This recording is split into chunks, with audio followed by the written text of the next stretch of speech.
Hi guys, welcome to Hope Channel, welcome to The Identity. My name is Samuel Mangi. Now The Identity helps us to identify with Christ, basically talking about issues that affect the youth and giving it a biblical angle and B, giving it a youthful approach so that you can be able to relate to this.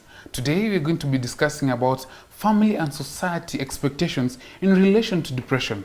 On the panel today we have Israel Okoth. He's a professional psychologist attached to Turning Point Center. We also have Pastor Moses Yosef. He's a pastor at the University of Arusha and also undertaking a PhD in theology. Also in the panel, we have Ambassador of Peace, Imani Chepchumba. She's a master's student, She's a master's student undertaking international peace and conflict resolution. And lastly, we have Sally Oriko, a content creator. Please join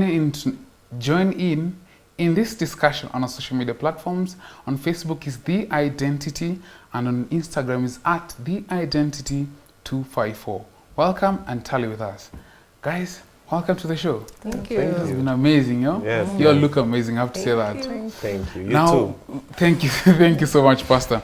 Now, we are going to be discussing about family and society expectations in relation to depression. But first thing I should say, it's expected that family is the run-to when you have an issue. Is there a possibility, Israel, that family could not be the run-to when you have an issue? There is a possibility because if the family serves the purpose that God created them for, then you're not supposed to reach the point of depression, for one. And two, in the rare occurrence it does, then you have a first level fall to person. So at times, people in our families maybe fill their roles or even become causes of the depression itself.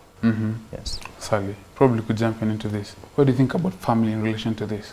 Family should be in your inner circle. For every individual, the family should be the first people you're supposed to run to whenever anything goes wrong.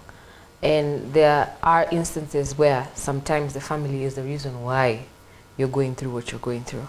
So, yeah, there's situations depending on environmental factors, social factors, and every other thing that comes with it, that family could not be the people you run to when things go wrong in your life. Now, Pastor, how can it be that, the place that is supposed to be the safest for one to express themselves now become a place where somebody wants to run from? How could it be? Well, this comes along with, as you said, church and society and the expectation that have been set.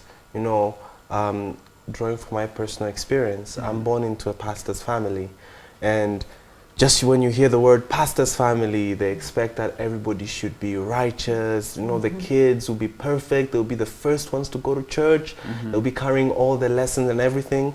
And sometimes, even for me personally, it has been emulated through my dad, because it looks like if I do something that is not according to the expectation that has been set by the society, I am not only disappointing him, but I'm embarrassing his ministry. And that has been really a hard point for me. And when you know that when you say and suggest that you're struggling through something, like you don't even understand how your dad will take it, and you don't have a place to run to. So a family, rather than it becoming a haven for you to share your issues, you mask yourself just for the sake of the societal expectation and the church expectations. Imani, why would you, as a young guy, why would you want to mask despite of the expectations? I mean, they are there with you, whether you like it or not. Why else? Why? I mean, if anything, you can just tell them what you have in your mind. Be it they hate you or love you, you're there. Then why should it be again somewhere to run from? Okay, the family, it again depends with the factors and the situations in a family. You could have a family that, there are families that are okay, they're fine, there's the love, there's just a normal family where we have a dad who is who provides for the family, mom always there and the kids. That's a different situation. And again, it comes again with socialization, how you've been brought up, and the setup of the family basically, and the situation in the family could make you run away. Most cases, in fact, like currently, the research has shown that families are breaking up at a very high rate, and that could be one of the reasons as to why somebody would run away, because the family is not functioning. So there's no way I can now like open up to my mom, somebody I've never had any relationship with ever since I was young. Again, we have the modernization, people moving to the cities, and they're so engulfed in their jobs, they hardly get time to relate with their kids or husband and wife. So it becomes so hard to like talk about it or open up, because the person you're living with in the house is more like a stranger. Yeah, so people run out. They find that safety, the space from maybe friends, maybe even the church. Pastor, what happened to the family? I mean, borrowing it from the Bible, the family is supposed to be the best place. Anytime, if you're from work, you're like, yes, it's time to go home. You're happy, but then that's not the case. What happened to the family? Well, I mean, we know what happened in the Garden of Eden. You know, Adam and Eve were created to create a family. Love creates, and so that was the initial plan, but sin entered, and with sin brought division. We first saw competition, we first saw expectations, and I mean, even when you look at the name of Cain, Cain was actually given the name that he would, like a name of deliverance, that Cain was actually looking forward to a deliverer, and the expectation that was set on him, but yet we know what he did. And so it's because of sin that has caused this separation, and has caused these expectations and challenges that sometimes we see this disparity. And that's one thing that, again, to echo what you said, and also to merge what Pastor is saying, is that sometimes you, as youths, we do not, it's not like you don't want to be there, but because the environment at which the family exists is not welcoming for us to be who we really are. Sally, let's get to that bit of expectation. Is expectations really bad? No, it's not bad. You have, it starts with also self. You have an expectation of yourself, whether you fully understand what it is or not. There's always an expectation on every individual that ever exists. So no, it's not bad. It just pushes people to be better, be a better version of themselves. That's what expectation should be. But unfortunately, because of circumstance or other factors and everything else that comes with those things, sometimes it's deemed as negative. What are these factors? Because somebody's going to watch and say, Case in what are these factors? You know, you're speaking as if it's an Case alien. in point, let me use Pastor's example. Pastor is grown up from, his father is a pastor. And I'm guessing your father's father is a pastor. No, stops there. Most of the time, in some situations, it's always like that, right? So if you meet someone and they say, I'm a pastor's child, there's this perception of you're supposed to be this kind of way because you're holy vessel. Yes, the holy vessel, the one that is supposed to go to heaven and open the gate for the rest of us. Yes, but sometimes those and then if you see the pastor's kid doing something that's not in line with righteousness, question marks start flaring. Another example Didn't is... your father tell you this? Didn't your mother tell you this? Why aren't you taught? Isn't your father a pastor? You know, those things. It's more of questioning you because of what your father your did, parents your are. Those are the expectations that come. Another situation, I will use myself as an example. My dad is very learned. He's a brilliant man. He reads way too much, in my opinion. But he's when it comes to intellect, my father is very brilliant. The apple fell very far from the tree because I don't like reading. You know, I really don't like reading. I'm sorry, Dad. I really don't like reading. But because my dad being a learned person, when we come to probably if it's a church event or a social gathering, and my dad gives his opinion about whether it's a political issue or a religious issue or anything like that, he has information and he knows how to back his information up. But when I'm asked the same questions, and I give a totally different opinion because of my mindset and because I'm a creative, I would think of the flowery side of things. Yes, and they'll look at me as, wait, but you understand? Yeah. So sometimes it works, sometimes it doesn't, but I would advise people, there's a reason why God made us different. God made us different because he gave each and every individual a unique thing that they are supposed to express and give in service to God. If we were all the same, this world would be very boring. Boring. Don't you think? Yeah. It would be very, very boring. Very true. And I want to bring you, Israel. You know, it's expected that family is supposed to stick it for, you know, for all of us, for one another. Yes. But then I think that's one of the points that more of put people to depression. True. Your father is a doctor and you're expected to do medicine. You're expected to play with the surgeon's toolkit. That is your first toy. So those expectations. But these families fail to understand that at times you're allowed to be different. Actually, fathers and mothers should allow kids to be different, not to be delinquents. Because being delinquent is just acting out. But you should just allow them to be different. Okay? You like singing. They do not want to see anything musical. That is that. Okay.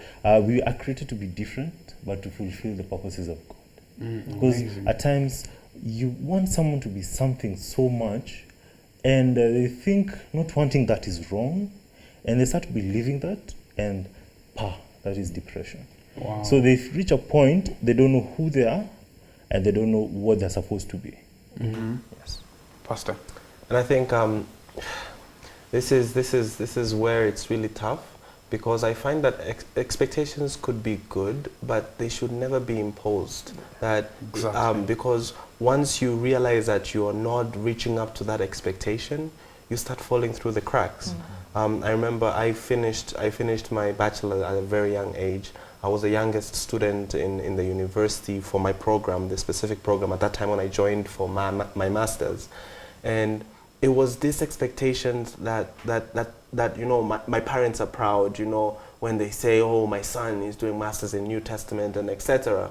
But then I was struggling to keep up with class. I was struggling to even understand, why am I taking this degree? I don't want to take this degree.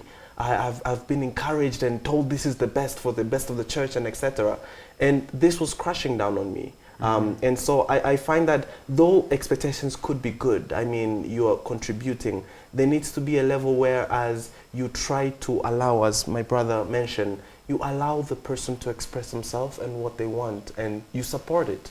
Because when you don't also support that, it means that you have an expectation for them, not the support. And so if they don't do it, they find that I failed my parents, and it's such a terrible feeling. Amazing. I want to bring you in, Chumba, and is how one is being brought up impactful on if they are going to probably fall to depression or not? First, I would like to echo on what you said. Personally, when I joined my campus, I did very well in my high school, and I never got the marks to get me through JAB, direct entry to the university, so I go there privately. But now the issue was my parents wanted me to be a teacher. Wow. And they were like, when you are a teacher, you always get a job, even at the village. But personally, I wanted to study international relations. I'm telling you, it was a task. I had to be called for even the best, my uncles who are professors, my auntie who is an ambassador, to come and talk to me about this thing about international relations. And it really pained me because my 4 years in studies, I was not passionate about it.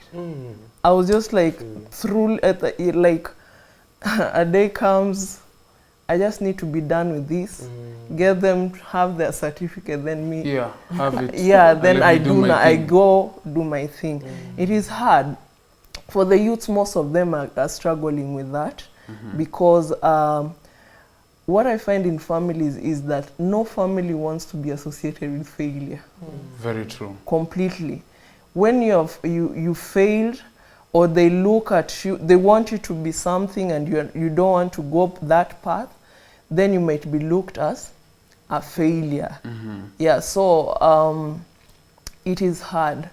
Imagine 4 years studying for something you don't like completely. But somebody would say the parents want the best for you. Of course, you know? but the best couldn't be, they want the best, they always want the best. Is it necessarily the best for you or the best for them? Yeah, it should be That- for me, not for them. Because at the end of the day, I can't take something which I'm not passionate about. There's a possibility that the parent could want to live their ideal life through the child. Through the child. Yeah. Yes. Which could be another expectation, which could lead to depression. Yeah. And you know, sometimes the parents say that you don't know the opportunities we didn't have, and you have them today. And you know, these things are like they're like bribes into corners, like to make you. They're guilt trips. You know, you should be grateful that we are forcing you to do this. Very It's just true. terrible. Now, onto your question, there's a way that upbringings affects us as we grow up. Personally, I would always say I have a twin sister. We were born almost within the same year. Yeah, and you find now dad was working far away from home. He was working in Nakuru at that time and all over Kenya. My mom was working with Telcom Kenya, and so she's a working mom. But then we had my brother, then me, then my sister is coming almost immediately. I never got that chance to like have that motherly love because it was short-lived because my sister came immediately. So every attention was taken to The last born. the last born, and of course my mom being my brother, and you know, mommy son thing. Son, So it was a mother, real son. task for me because I had to be aggressive enough. Every other time, Chumba has done this, Chumba has done this. I either get a beating from my mom or I get a beating from my brother trying to protect my sister. It is something that has affected my life up to date. Because for me, I came out and be the aggressive one. I used to be looked at like this stubborn kid who never listens. But I was trying to get my attention. I needed attention, but nobody was giving me. Until when dad could come home every Friday from work, and trust me, nobody would touch me. That's your I space wouldn't now. be told, oh, do this, oh, yeah, the big girl of the family, oh, no. That was my space. Until when he left, and then he And started like, okay, another. you started the battle to fit Yeah. in and stand out. That affects a kid in growing up. It's either that kid becomes aggressive or withdrawn. And withdrawn could be very negative in a manner that the kid will feel and think like he is not worthy. We've heard of cases kids killing themselves. Yeah, it's because of that attention they would want from parents, but they don't get, which affects them later in life. Very true, very true. I want to bring you in, Israel, as we go to the break. There could be more. You see, like for her, she's stood out to be the aggressive in the family, but there could be more other effects which probably couldn't work for the good, like for her. Please add some light to this. Yeah, basically, being part of a family, you want to be, number one, wanted. That your absence is felt.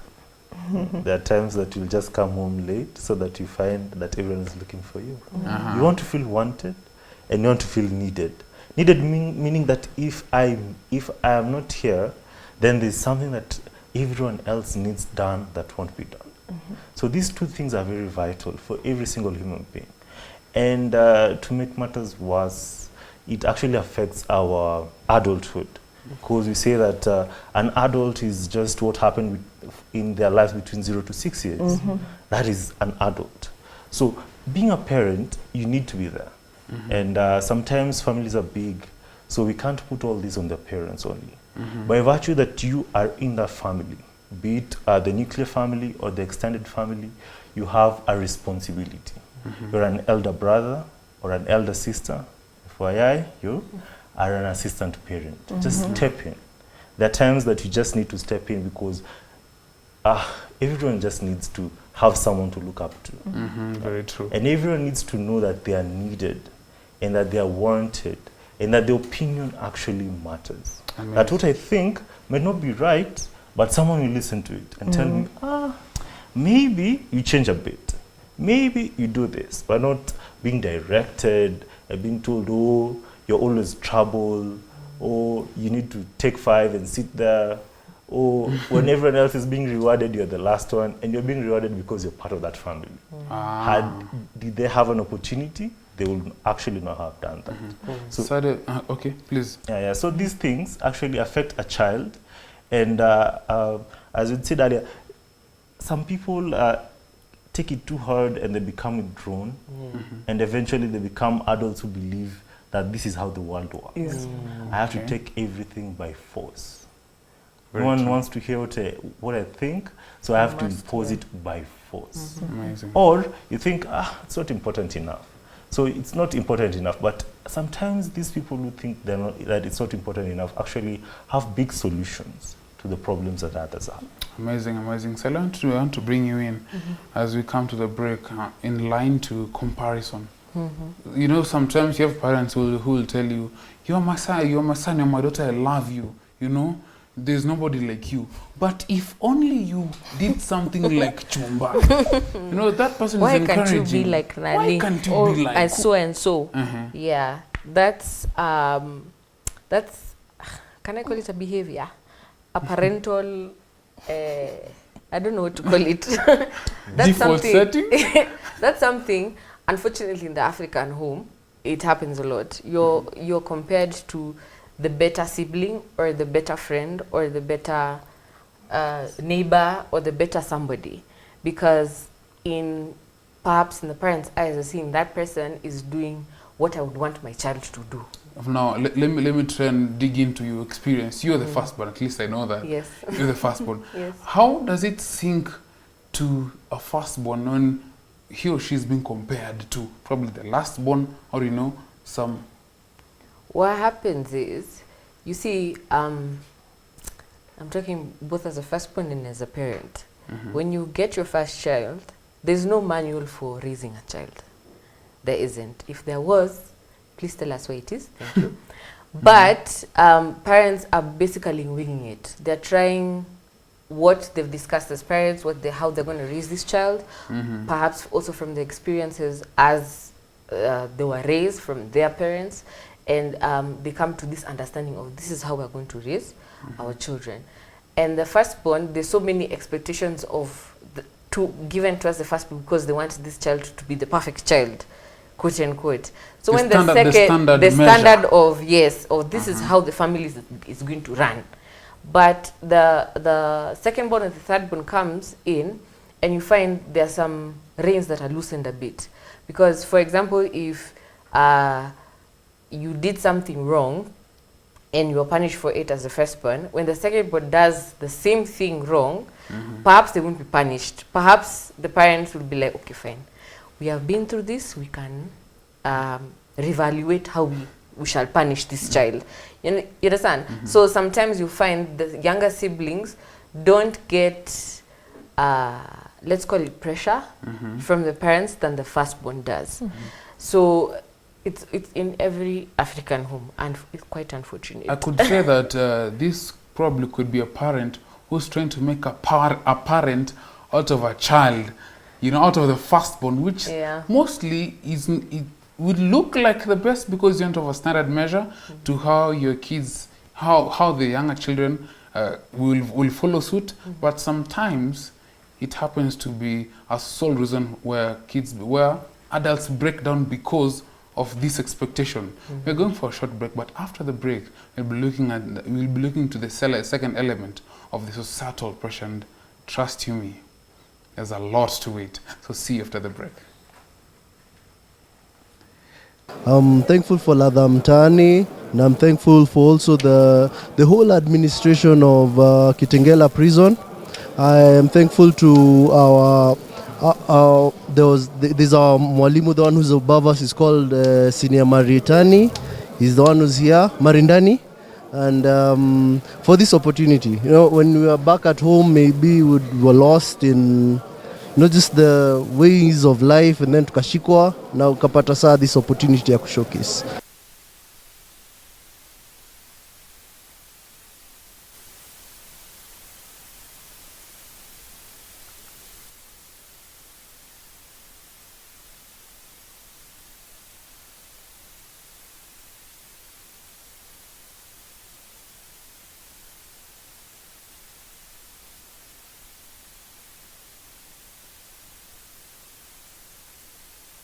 This is the Commissioner General, the expected guest of honor who's supposed to come today. Though he did not make a showing, I was able to quickly replace it with the lieutenant who came. And how long did you take to do this? About 15 minutes. 15 minutes? Yes. Wow. When I came, I used to take a day, but through the help of the administration and our senior Marindani here, who has given us an opportunity to draw every day, I've been able to bring my speed up to about 15 to 30 minutes per drawing. Tell us more, show us more pictures and tell us who they are and how long it took to draw them. Okay. This is a picture of a little boy who's just peeping through the window, seeing the greater world out there.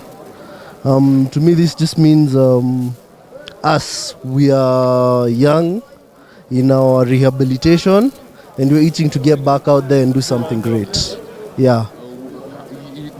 Is this a picture that you just thought of and drew, or it's a picture of some photo taken? It was a photo taken, but I drew it. That was what it meant to me as I was drawing it. This is a picture of one of the seniors. It's called Senior Nyamai. Yeah. How long did it take you to draw that picture? This was one of the ones which took me a whole day. I was still very young. We actually even got classes through the help of the teachers here. They got us she was a teacher who was like the world number 2 in a competition, and she really brought my game up. Yeah. Yeah. Actually, this is another one. I'm quite proud of it. Of a little girl in class. To me, this just means we're here under the supervision and teaching of this institution. Yeah, they guide us a lot. Before you change, I see some shadow that is behind it. Does that mean something to you? We're many students. This is a whole classroom. And though the focus is on this one, we can't forget the people who are in the background. Yeah, the ones who made this thing come to be. How long did that take you to do? This one, an afternoon. Just an afternoon? Just an afternoon. Okay. Yeah, that is rehabilitation for you. Wow. Yeah. Amazing. This is one of the earlier drawings that I came. This is where you started from? Yes, this is where you started from? This is where I started from. I didn't know much about shading. I just knew about the proportions. So I drew Beyonce because I was a big fan of the Western music. I was in the world a bit. But now I've refined my salvation, and now I'm moving on to other things. Yeah. Now we can probably show one of your last ones. Okay. We could show us one of your last ones. This is a photo of my representation of Jesus, and he's the Lion of Judah and the Lamb of God who came to save us. Yes. Something interesting to note is that last lessons quarter, This was the picture that was used on the Seventh-day Adventist lesson quota. You know, did you have the inspiration From there, yes. I read it, I looked at it, and I got the inspiration from there. It spoke really powerfully to me. This is your 4th month, and look at the transformation from this. Probably could say goodbye to this, and voila to this. Look at the works. You have a talent back at home, share with us on social media platforms, and you never know, you could be featured next in Hope Channel.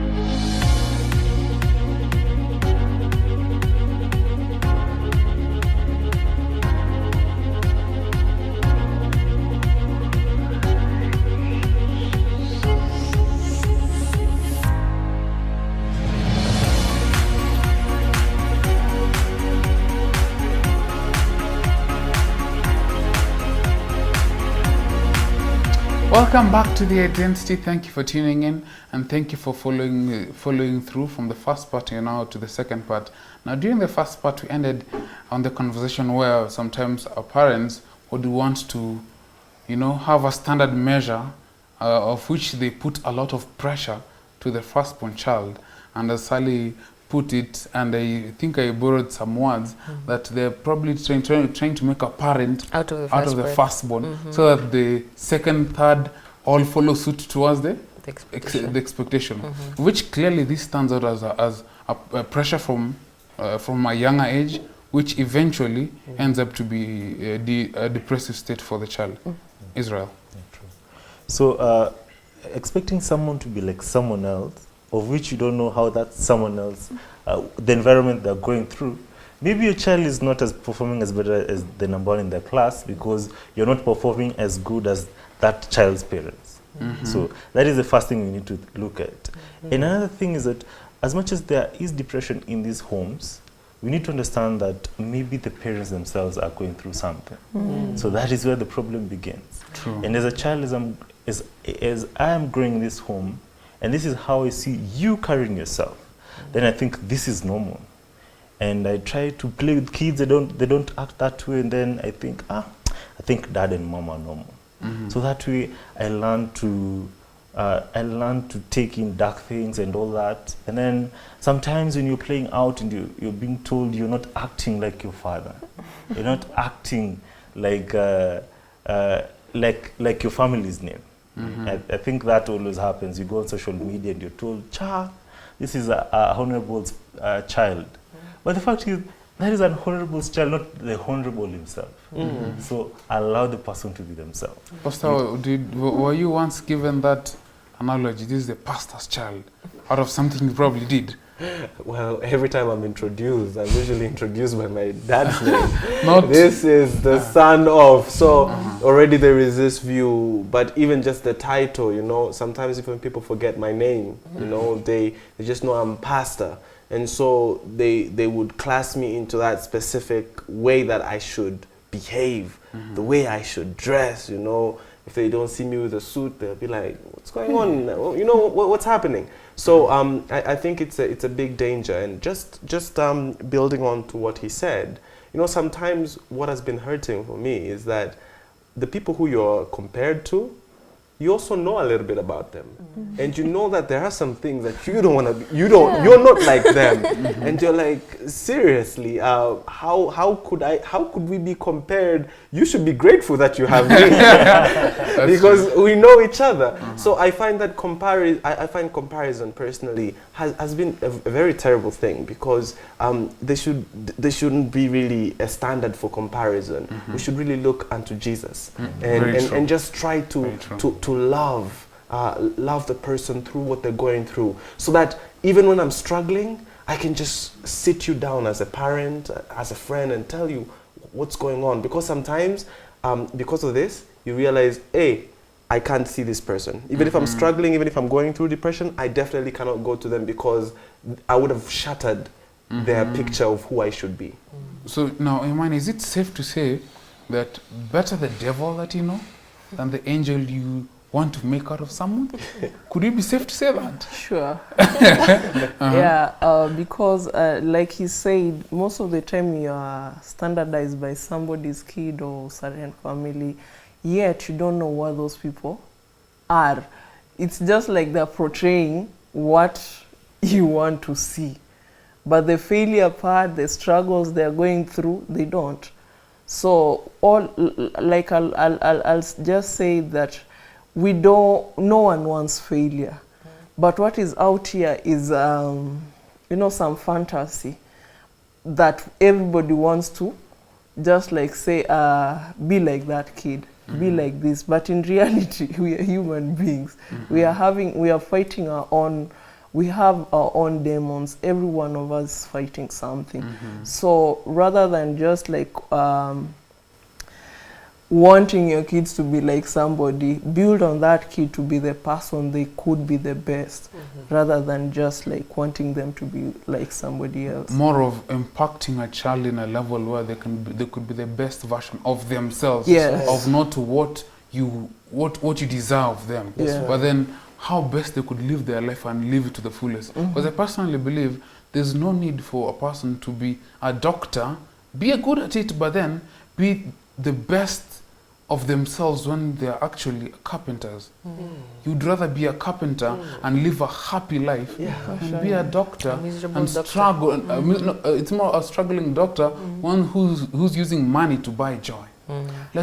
Yes, please. Can I say something about like the reason as to why the world is going wherever it's going? It's because for some reason somebody was forced to do something they never wanted. That's why we have a lot of doctors doing the wrong thing. Somebody is operating on the stomach of somebody instead of operating the head. It's because the society as well has some type of perception about things, and it's always something to do with success rather than the failures. So we just want to succeed every other time. We are forced to do things just because somebody has told us to do, not that we are passionate about it. We just want to do it so that at least we can just have a peace of mind. To bring you past, the family could play part and probably being that safe zone. But if your safe zone, rather your family is comfortable with who you are, could the society affect you and change you from what your family knows you as and be something totally different? Yes, in several ways. I'll just be very quick about it. But I know personally I cannot say this, but it's a trap as well, because I finished college on time. And then I've got a job. But you see, this could also be a trap. That whereas you feel like you need to finish college at a certain age, you need to get a job at a certain age, and now do you know what's the next expectation? You need to get married. Like, why are you Say that again. You've been in the ministry for so long. Can't you see? I work in a university. They're like, there's so many ladies here. You don't. Aren't you seeing anyone? And with this, it actually. You become a slave of expectation. But what is failure? Is a person who finished at age of 40 his college a failure? No. Like, while they lived a fulfilling life, the society has placed it in such a way that even when you are moving at your own pace, you feel like a failure and you want to live up to those expectations. And I think it's a trap. It's a trap because it never ends. When I get married, I hear married people on Facebook, they're like, please stop asking me when I'm going to have a kid. Or another one is defending, please don't ask me if I should get a second kid. There is always this expectation and it hurts. The question will be, if you will be the first person to ask, when are you getting married? We should be probably asking you, when are you going to die? Sally, forgive me. Sally, have you gone through this, or is it just a fairy tale, a hearsay? Yes, it is something that I've experienced personally, and it's a constant thing, because when I finished school on time, and I got into university. I was blessed enough to get into university before all my classmates. So there was this rush of finish quickly. Chop, chop. Finish quickly. After you finish quickly, okay, fine. Masters. Masters. When are we doing masters? We need to finish. After you've done your master, PhD. Let's go on to a Even if you PhD. don't want to be in Even though academics. you don't, even though you don't want all these things happening, and when it gets to when there's no space for you to express yourself, for you to tell these people, wait, where are we in a rush? Like, is it a race? Where are we going? Or Jesus is coming soon, like I have to finish the PhD before Jesus comes. Like what's happening? You understand? There's no space for people to grow at their pace. Like I think it was Israel who said there's this expectation of, no, it was Pastor who said people expect you to finish at a certain time, and then after that time has passed, there's the next thing to do, then the next thing to do, then the next thing to do. There's somewhere I read that it's okay if you finish college at 31. It's okay if you get married after 50. It's okay if you get your PhD when you're 100. It is quite okay. You don't have, everybody has their own pace, everybody has their own lane, everybody's running their own race. And God knows each and every individual's purpose. Each and every individual's a plan. God knows what that plan is. So rushing people into things will cause them to, will force them rather to go into now a depressive state, because now they're thinking, okay, wait, I am 30, I don't have a husband. My first child is not here. I have not even finished a PhD. What am I going to do? What will I what tell is my wrong children? with me? What is wrong with me? You understand? It forces people into that dark space, and they're not supposed to be there in the first place. Yeah. Israel, let me bring you in, you know, before we paint the society to be all evil, that we cannot have opinions about ABC, there's some expectations which society has which are genuinely good. Correct. Basically, we can say all the expectations they have are usually good. How they bring them up is the problem, because they will suggest you go for a family gathering. You're told, wow, okay, so things are going well. So what's happening? And you think it's a joke, and then it goes, and then the next person, the third person, and then you think, okay, so I think I'm in the wrong place. So it is how it is brought out, and how it is a goal that you're not meeting. That is a problem. Where you start now doubting yourself and saying, wow, I think I missed a step. I think I missed a step. Or maybe I'm going too slow. But that is your pace. That is your journey. That is your difference. Maybe you're supposed to chill a bit for that PhD, or for that spouse, or for that first child. Now, at so that God prepares you for. Now, at that moment, Yes. who's really being disappointed? Is it you or the society? Well, that's hard to answer. I don't think the society really, I don't want to use the word cares. I don't know what to put there. I don't think the society really puts that person into consideration. I think it's just like a bandwagoning type of thing. Like everybody's asking you that question, so they'll also ask you. But then society really doesn't, let me just use care, if you already have that first degree, or if you're already married, or if you're already, there's always something, there's always a backstory, I believe. There's always a backstory about things. Sometimes people will ask you, oh, how are you? And are you okay? They see you dressed nicely. This salary, things seem to be going good, but in the back of that person's mind, perhaps they're also broken in themselves, because they see you being successful in whatever field that you are in. And they're wondering, okay, why is this person, what did this person do rather to elevate themselves to the position that I'm assuming that they are in, that I'm not doing, that I've not gotten there yet. Pastor? I wanted to say that the person who hurts the most is you, because the society has set expectations, and these are what is the definition of success.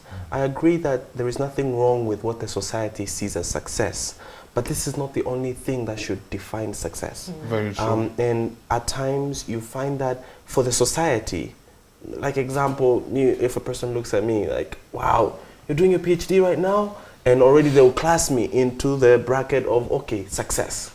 But they don't know what I'm going through. Sometimes we are rushed into these things and you miss other aspects of development in life because you're so focused on maintaining and the status quo or maintaining these expectations. The society is happy, but you are dying away. And this is like a trigger because it's a trigger that could just make you fall away, realize that what have I been doing? I've done nothing in my life, and it could lead eventually to depression and even loss of meaning of life because you're not living the life, you're living your life for someone else. Imani, you go all the way to different places to reach out to people who, you know, are going through different issues. It could be family issues, and it could be, you know, society conflict and stuff. The question is, how do you get to approach such an issue, especially when you realize that society has placed a standard that is so high that somebody is, you know, going down south? Funny enough, in the places we go, the hardship areas, their view of life is totally different. Because what they just need anyway is just to survive, just get the basic needs. Period. That is how they want their life to, because they have not been affected with the social media thing, which the modern the people within the towns have. So they really don't have that much issue. What they just need is what? Basic needs. And so for them, it's much easier to deal with them, because at the end of the day, depression, it's the state of mind, yeah?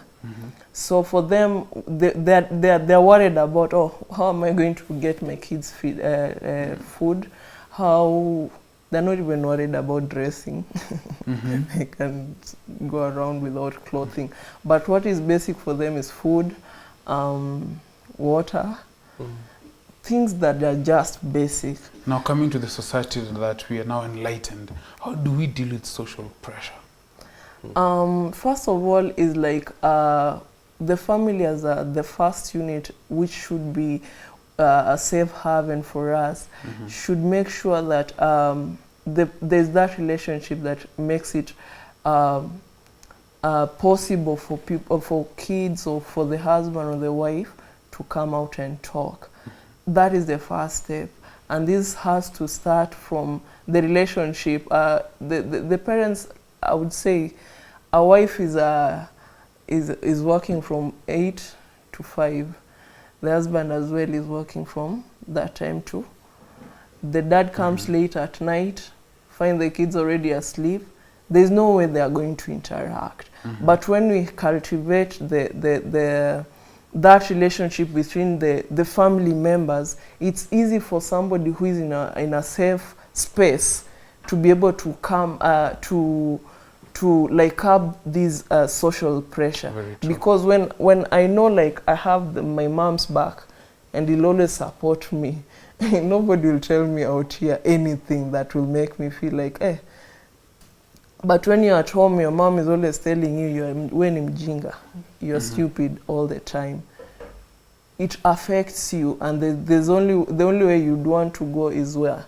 To the society. And now we get to the society and they have their expectation as well. Very true. Which gets you frustrated and depressed. Thank you so much. I would like to dig into experience, Ali, of this whole issue of family and society expectation. What has been your journey, and has these two entities played part through the depression that you've probably had? Where to start? Yes, it has, because my family is close-knit. We have our own unique way of communicating with each other, and I'm thankful for that. But there's also been times where there's some certain things we can't talk about in the house. Not anyone's fault, it's just how my parents grew up.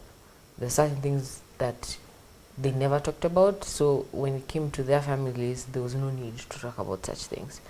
So when it came a point where I had my freedom, I was in campus now, I had the responsibility to myself. I wasn't a very nice Christian, and I unfortunately got pregnant out of wedlock And for some cases, there are ladies who, when that happens to them, they're kicked out of the house. You have spoilt my name. What kind of daughter are you? Can you go out there? Type thing, where the girl is chased away, she's rejected, all sorts of things happen to her, and you find this girl falls into a depressive state, perhaps procures an abortion, perhaps does something to get rid of this shame, which is a pregnancy is a visible shame, quote unquote. So all manner of things happen to this person, but I was blessed enough to have parents who, despite my misguided decisions, they didn't kick me out. They held me close, and my parents told me, whatever happens, you know you can always come home. Whatever happens out there, you know you can always come home. So it gave me this sort of confidence that even as I was walking out there with my pregnancy, no matter how many people talked ill about me, no matter what people were saying, the whispers, the rumors, everything was going around, I managed to block those things because I remember the words of my parents. No matter what happens, you can always come home. So society didn't really affect me in the negative way. The depression came out of circumstance, out of the relationship that I was in, and it came out of other factors, because I was a mother and I experienced postpartum depression and all those other things that came, and that's when I went into that deep hole. But during that space, during that time, society didn't really affect me because I knew my family had my back. Amazing. Yeah. Amazing. Pastor, I want to bring you in to bring more light from the biblical perspective about family and society. Because, the original idea and plan for God was to be that the family is a safe haven, as we said, somewhere that we run to for strength. What could be the message to the family right now that is in constant battle with social media, with all these other things? I really think that thank you for sharing, first of all, and I think it's really an example that we do make mistakes, but the family, as Ellen G. White talks about it, it's supposed, Ellen G. White is one of the authors, a very good spiritual author. She says that the family should become a little heaven. It's actually a heaven here on earth. It should be a place of safety, a place of rescue, a place of understanding, a place of comfort, a place of spiritual guidance, a place of love, reflecting heaven. And I think this is really the message that we should take also from the Bible, because as you see in the Bible, you could see how even Paul speaks about the family, how they should all just play a part together and live together in harmony, not with expectations, or even if you fail in those expectations, but you're still loved because you're a child of a king, and you're part of the family of God. And so the family should really be a unit that reflects Amazing. And also to add to it, you've just probably triggered a song that was in my mind. Of course, I'm not gonna sing disclaimer, but then have you ever sung? Well, let's not go there. But that chorus goes, with Jesus in the family, happy home. To bring in Israel, what could be your counsel to the society and to the family in regards to exerting this pressure and expectations, and of course in relation to depression? Number one, we need to understand that when the society has these expectations, they will experience what we call vicarious joy. They feel happy when you are up there because of two reasons. One, they couldn't get there themselves, and two, they just want you there. Rather you'll be a source that of the help. association, yeah, and the help too. But their opinions and all that are theirs. When the family is stable, then you're safe. Because regardless of what the society expects from me as a PK, regardless of what the society expects from me because I finished school at 20, regardless of what the society expects from me because I'm a billionaire at 35, I will not care because I know I have somewhere to go to. As Sally said, thank you. I praise God for your family, by the way. Because when the family is stable, I really don't care. Okay. I don't know. I almost fell into depression myself because I was diagnosed with epilepsy at 16. And it was hard for me out there in church, maybe in school, but because I knew my mom and brother and sisters were there for me. It was so hard. I really didn't care, basically. I didn't care what people say that I'm demon possessed or anything. I really didn't care because I knew I have someone on my back, and they're always, that is what I really like, they're always coming through for me, always coming through for me. So as family members, we need to always be there, just be there. Because as you said earlier, people who are depressed just need someone to be there, that's it. Amazing. Just amazing. quick thing, As even come if to the close. parents are not there, the siblings, Yes. you could be united. As a family. Amazing, amazing. I mean, we all have responsibilities to look out for one another. Drawing from what we have learned and shared together is that we need to be our brother's keepers. You know, depression could start from the family level. That's one thing that we are all echoing, that we should make our families some that want to run to, some that want to go home after a very long day. That goes to us as youths. Be the joy in the family. That goes to the parents who are watching. Be the friend that your son or daughter is missing out there. You know, to the society, it's good to want the best for another person, but then it's bad to impose it. Yeah. It's bad. It's good to wish them well. If anything, pray for them, advise them, but most importantly, be there for them when things are getting tough. Share with us what you think about this discussion. We're coming to a close, but until next time, may we be blessed. May we seek to live a life that reflects Christ in every day, in every interaction, and in every experience. Be blessed. Amen.